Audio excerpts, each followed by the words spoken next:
أعوذ بالله من الشيطان الرجيم. بسم الله الرحمن الرحيم. يا أيها المزمل قم الليل إلا قليلا نصفه أو انقص منه قليلا أو زد عليه ورتل القرآن ترتيلا إنا سنلقي عليك قولا ثقيلا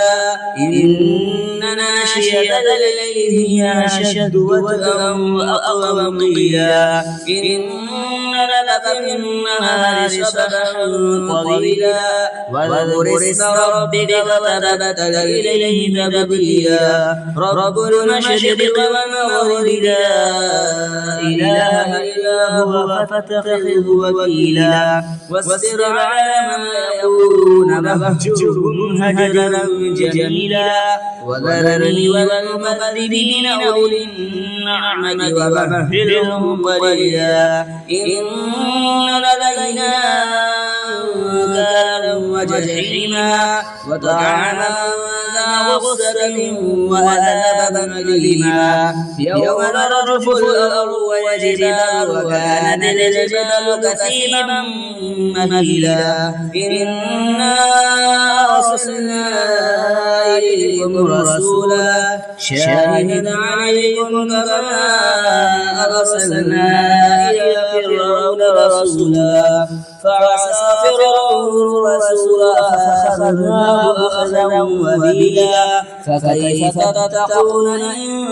كفرتم يوما يجعل لله شيبا السماء منفطر به كان وعده مفعولا إن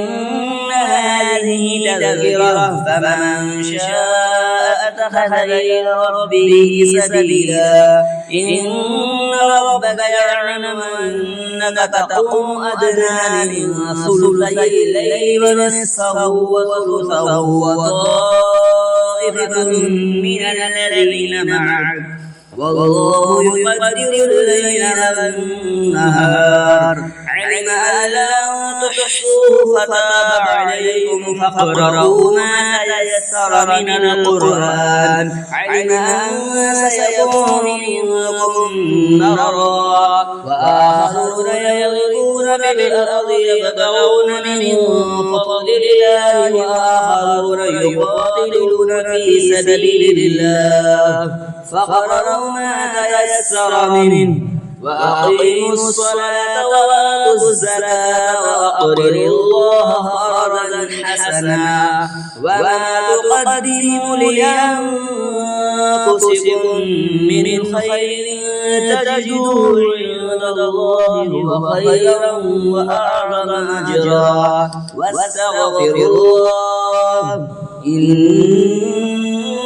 الله غفور رحيم صدق الله العظيم.